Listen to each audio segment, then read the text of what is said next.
Let me help you make some money trading the pound yen this week. I'm going to show you the two main news events you need to look out for this week, and I'm going to show you the new scenarios and levels you need to look out for. Let's get into it. What's going on, everyone? I am back for another weekend chart breakdown video.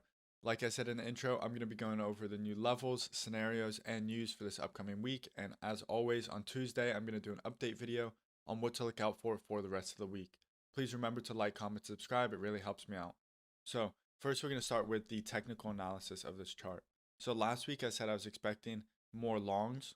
So we broke the high of the chart and I was predicting pullbacks into the previous highs and a continuation long. And that's exactly what we got. It did pull back a little bit more than I thought. The daily support did hold at these previous highs as it never closed below that area. But we did go down and pull back into the 183 area, which actually worked as a really good support zone. So we finished with very strong green candles on Friday of last week, and I would expect price to keep going long. But one thing I do want to note is that on the left over here, when we got into this zone last time, we chopped up and went sideways for a while. So that is something that you could expect to happen again, where we come up into the highs and we could get some chop back and forth, something like that. Just something to watch out for and be cognizant of. But another thing is that we did break this area here, which was a daily range, and this was ranging for a very long time, a couple weeks. So you could expect a larger move to come out of it, especially with the Bank of Japan's stance on the yen, where they want to keep the yen weak. We would expect to see the pound yen continue long based on that sentiment. Okay, let's go down onto the 1 hour chart.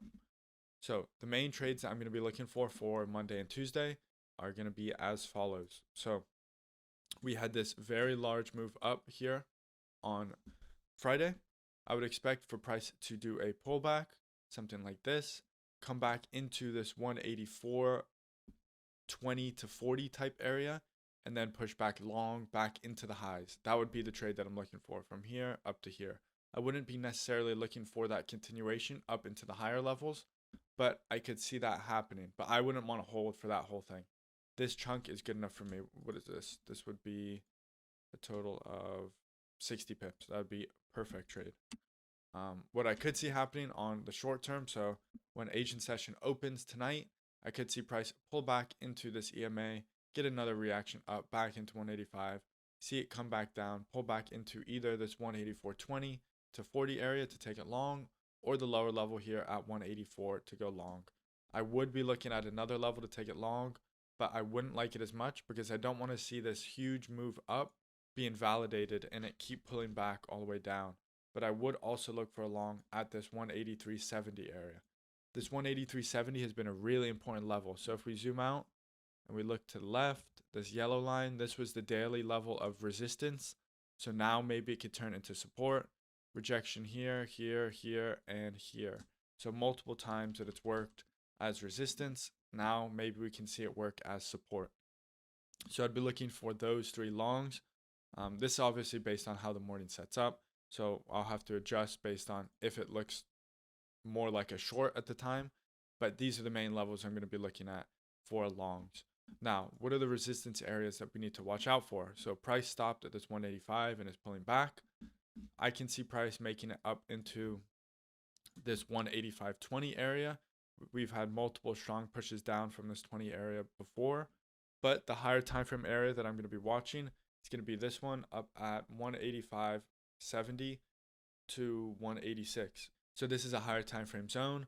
If you look on the 4 hour, these are very important structure points on the chart. So these are strong pivot areas where price could turn from. And before it had multiple rejections from here, 200 pip rejections from these levels. So I would presume that there still will be sellers in those locations. So you could potentially look for a short from up at 185.75 to 186 area. The only thing that I would warn you about taking shorts from those locations is that the higher time frame is still up. So if we zoom out on the chart, again, we're still in a very strong uptrend on this chart. So be careful taking shorts. I would take shorts as more of like a scalp play. Look for the rejection and the reaction for 20, 30, 40 pips and then be done with it. I wouldn't look to hold those for a very long time until we get up into the very high highs at the pivot that you can see here on the daily.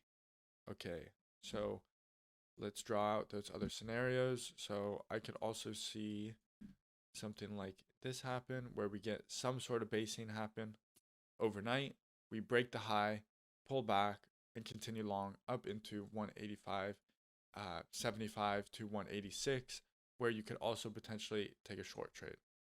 So those are going to be my scenarios for Monday and Tuesday and for this upcoming week. On Tuesday, I'll update those based on what's happened in the week, any news events where price could change direction or anything like that. So speaking of news, let's get into it quickly. So the big news for this week, we have BOJ Governor Ueda speaks. So all of his comments and everything that happened last week with the Bank of Japan is very important. And him speaking, he could say anything in this meeting, which could either further accelerate price to long side, or it could flip price and drop it super hard. We don't know, but it's something you need to watch out for. So for the Monday London session, we could get continued momentum from whatever Governor Ueda says. We're going to have to wait and see. Okay, the other big news, we have one other big news for the pound this week. The big pound news is pound GDP on Friday at 2 a.m. Eastern time. So this is big news for the pound yen. And then the other really big news for all of the currencies for this week is going to be the Aussie rate statement. This can move all of the currencies based on whatever is said. But for the pound yen specifically, I would be watching out for Ueda speaking, and I would be watching out for this pound GDP. So let me know how you guys fare on Monday and Tuesday. I really want to see how you do. So leave a comment if any of this has helped you out. Please remember to like, comment, subscribe, and I'll see you guys again on Tuesday. Good luck.